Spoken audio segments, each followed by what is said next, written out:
Hello बच्चों, आज हम स्टार्ट करने वाले हैं एम्पलीट्यूड, फ्रीक्वेंसी, वेवलेंथ और टाइम पीरियड के बारे में। सबसे पहले हम आते हैं वेवलेंथ पे। वेवलेंथ क्या होती है?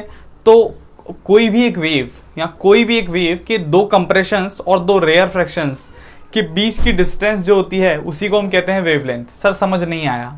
देखो क्या है एक्चुअली में कि ये यहाँ से यहाँ तक क्या है, एक वेव है क्या? ये यहाँ से यहाँ तक क्या है, एक वेव है। तो इस वेव की जो लेंथ है दिस इज वेवलेंथ, सीधी सी बात है। या फिर आप यहाँ से और यहाँ तक भी स्टडी कर सकते हो, तो ये भी क्या है, वेवलेंथ है। या फिर आप यहाँ से यहाँ तक भी स्टडी कर सकते हो, ये भी क्या है, वेवलेंथ है। सर बिल्कुल समझ नहीं आया, दोबारा देखो।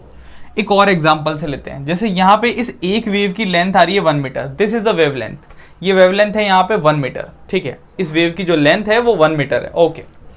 अच्छा, दो ये कंप्रेशंस आ रहे हैं क्या? दो कंप्रेशंस आ रहे हैं, ऊपर की तरफ आते हैं कंप्रेशंस। देखो दोनों कंप्रेशंस आ रहे हैं।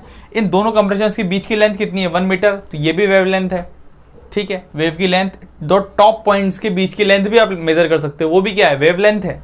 दो लोएस्ट पॉइंट के बीच की लेंथ भी आप मेजर कर सकते हो, वो भी क्या है, वेवलेंथ है। देखो 1 मीटर ही आ रही है, ठीक है। तो वेवलेंथ आप कहीं से भी मेजर कर सकते हो, starting to ending, top to top, bottom to bottom. ये तीनों के तीनों क्या है, वेवलेंथ है क्या?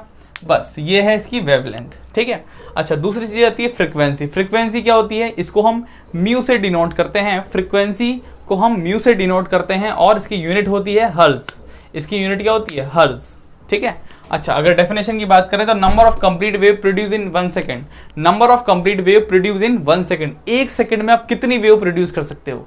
एक सेकंड में आप कितनी वेव प्रोड्यूस कर सकते हो? जैसे यहाँ पे एक सेकंड में 2 वेव प्रोड्यूस हो रही हैं।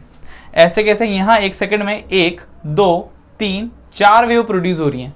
तो ये फ्रीक्वेंसी लो है, ये फ्रीक्वेंसी हाई है। एक सेकंड में यहाँ पे 2 ही वेव प्रोड्यूस हो रही हैं, जबकि यहाँ एक सेकंड में 4 वेव्स प्रोड्यूस हो रही हैं। तो यहाँ क्या है, इसकी फ्रीक्वेंसी हाई है और इसकी फ्रीक्वेंसी कैसी है, लो है। तो सीधी सी बात है, एक सेकंड में हम जितनी वेव प्रोड्यूस कर सकते हैं वही क्या होती है, उसकी फ्रीक्वेंसी होती है, ठीक है। फ्रीक्वेंसी भी हमें समझ में आ गई है। चलिए आगे चलते हैं टाइम पीरियड पे। टाइम पीरियड होता है टी, इसको हम टी से डिनोट करते हैं, यूनिट होती है सेकंड। चलिए, तो टाइम पीरियड की डेफिनेशन की बात करें तो time required to produce 1 complete wave. Time required to produce 1 complete wave. एक वेव को बनाने में जो टाइम लगता है, this is the time period of the wave. अच्छा देखो, सबसे पहले क्या है, ये जो वेव दिख रही है आपको, इस वेव का टाइम पीरियड जैसे इसमें लो, आप इस वाले साइकिल में लो। इस साइकिल में देखो, ये एक वेव आधा सेकंड ले रही है एक साइकिल बनाने में। एक साइकिल बनाने में आधा सेकंड इसको लग रहा है, जबकि यहाँ पे एक साइकिल बनाने में इसको 1/4 सेकंड लग रहा है। तो ये इस साइकिल का टाइम पीरियड है आधा सेकंड, ये इस साइकिल का टाइम पीरियड है 1/4 सेकंड। तो हर साइकिल का टाइम पीरियड क्या होता है, अलग अलग होता है, डिपेंड करता है। अगर फ्रीक्वेंसी बढ़ा दोगे तो टाइम पीरियड क्या हो जाएगा, डिक्रीज हो जाएगा। अगर फ्रीक्वेंसी डिक्रीज कर दोगे तो टाइम पीरियड क्या हो जाएगा, इंक्रीज हो जाएगा। सीधी सी बात है, ठीक है।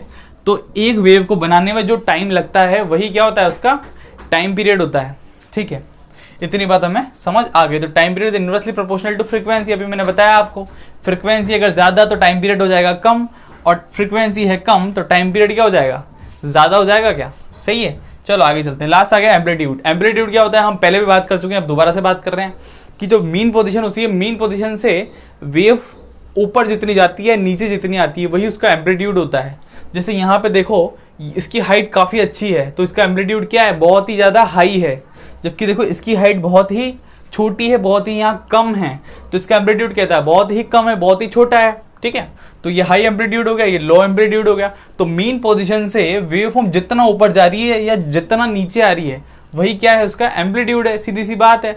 एम्पलीट्यूड को भी हम मेजर करते हैं मीटर में, एम्पलीट्यूड को भी हम मेजर करते हैं मीटर में और डिनोट करते हैं ए से, ठीक है। ये है एम्पलीट्यूड। अच्छा, एवरीथिंग इज फाइन, बात समझ में आ गई। तो 4 चीज़ें आज हमने पढ़ी। क्या क्या पढ़ा, फ्रीक्वेंसी पढ़ी, टाइम पीरियड पढ़ा, वेवलेंथ पढ़ी और एम्पलीट्यूड पढ़ा। बात क्लियर है? अगर कोई भी डाउट हो तो आप कमेंट सेक्शन में डालें। Thank you.